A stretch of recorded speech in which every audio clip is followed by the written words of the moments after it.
drive Suburban. It's been LS swap. Just putting this video together today to go over all the tips and tricks I kind of learned along the way building this thing, where I want to go with it, and I guess all the things we broke along the way. So hang tight and we'll start at the hood and get looking over the whole thing. Hey guys, so under the hood, this is the power plant. It is a 30 over LQ9 with forged Y-scope pistons, K1 rods. It's a 6.125 rod motor. It has 11.3 to 1 compression ratio, ported 799 heads, and a ported new body style intake to match the ported 799 heads. Obviously 102 mil throttle body. Speed Engineering inch and 7/8 headers. Has a Chat Performance R4 AC bracket on it. Air motive fuel pressure regulator, obviously. And that kind of rounds out, I guess, the parts. It is running on a 99-07, or I guess it'd be 99-02 cable cruise control. So this does have the factory cruise control working as well as the factory electric speedometer. So I guess that about rounds out the parts. I've got a Ford Windstar fans in it, and an eBay rad, and then I just made my own rad mounts there. So I guess starting with the headers, I can remember one thing, that the headers themselves, the clearance on the one spark plug wire down here was pretty brutal, so I had to smash a header pretty good down here on the first cylinder on the driver's side. So that's, I guess, a little tip and trick I learned there. The motor mounts themselves are dirty dingoes.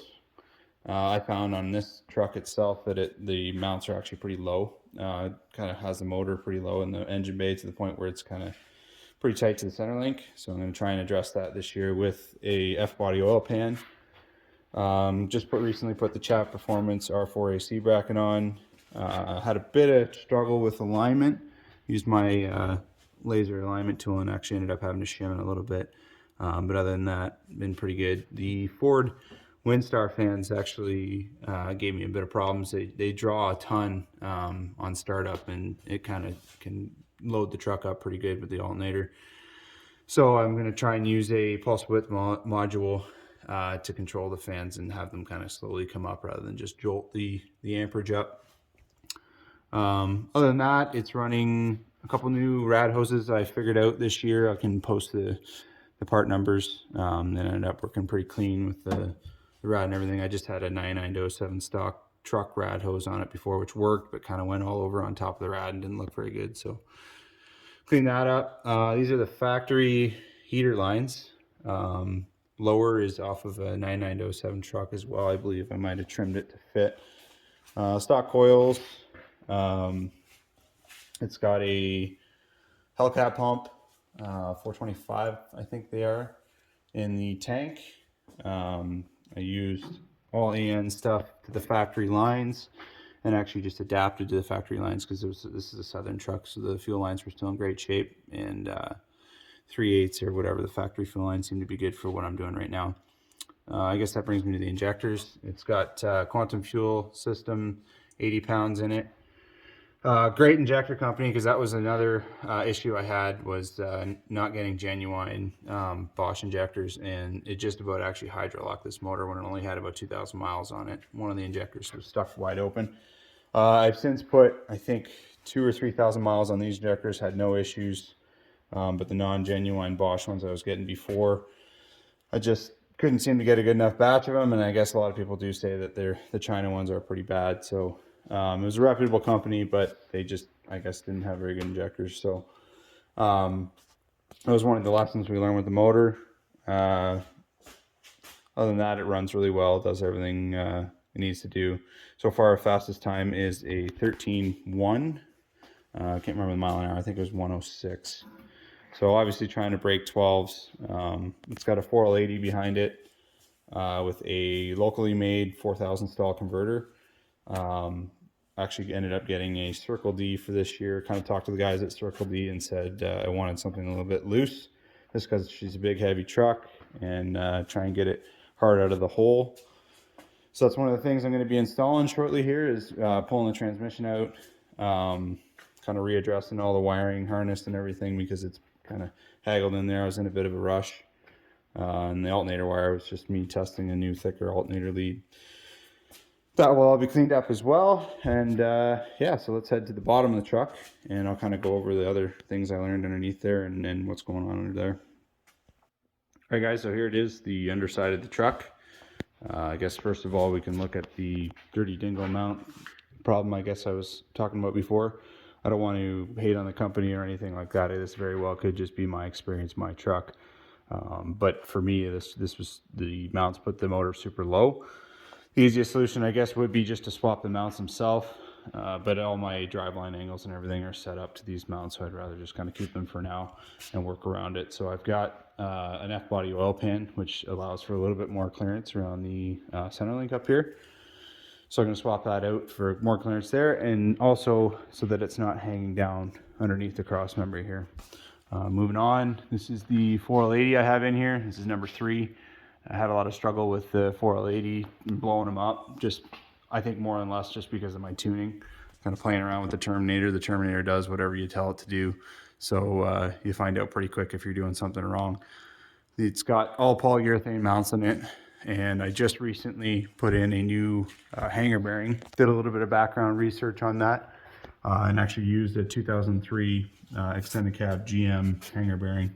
Like the style of this bearing a lot better. It's not the U-bolt on the rubber style. It kind of encapsulates the entire rubber. Just felt like it would do a little better with vibrations and everything else and holding the drive shaft where I want it. Because the drive shaft itself in this truck, because the truck's so low, is almost flat. It doesn't really have a lot of curve to it. Just finished up a drive shaft hoop, same kind of reason, just even if something were to break, I don't want it to bang around underneath here and kind of wreck the truck. That brings me, I guess, to the back here. Just put in 430 gears last year. It's a stock GM 8.5, 28 spline axles. And also got the Viking double adjustable shocks on there. Those were a great upgrade, both on the front and the rear. Really helped with selecting how you want the truck to ride. And you know, old trucks like this, they're super bouncy usually, but this, you can really stiffen it up with those shocks. It helps a lot. This year, I ended up buying a Slam Air kit to try and help with the softness of the suspension. The big struggle at the track last year, trying to get this thing to go a little quicker, is those shocks just really can't control all the weight. And the 3/4 ton springs I put on last year just didn't seem to control the weight either. So I was getting a lot of weight transfer to the back wheels, just kind of getting it sluggish off the line. So these airbags were a airlift slam bag kit that I modified to fit around the shock and kind of fit the truck a little bit better. And it also has in the back here a Tinworks frame notch, which is a great product. Went right in, no issues. And allows for you to be able to make these trucks ride really nice, even though they're lowered. Going back to the 8.5, just have a girdle cover on it, some bearing cap supports, and just a flip kit in the back here otherwise. The exhaust system itself was built by a friend of mine, Browse Exhaust. He did the whole thing custom, a couple different iterations of it now, but I've got it pretty much right where I want it. We've got vibrant ultra quiet resonators and then his proprietary mufflers and then an X pipe at the front there. So I guess that's kind of the basics. I guess I'd show you I told you I'd show you the fuel system down here. So I've put it together with just all factory. That's why it's kind of a little bit different looking, but I always kind of kept in mind that if I wanted to go back to the 350 TBI and throw this motor and setup in something else, that at least with the fittings staying all the same, I could just do that without too much extra effort. Just also recently put this linkage on. So this was the LMC kind of linkage kit that they sell. And I don't know if it's because I have my motor back pretty far or what, but I really had to custom bend the shift rod that's kind of supposed to go on there straight. So that was another tip and trick, I guess. So like I said, the truck runs on a Holley Terminator, tuned by TC Tune. Does a great job. I think I'm going to get him to dyno tune the truck this year once I get everything kind of dialed. If you guys have any questions or you're going through a struggle and can kind of relate to my build, let me know. Reach out, comment, subscribe, and I'll see what I can do to help you. Thanks, guys.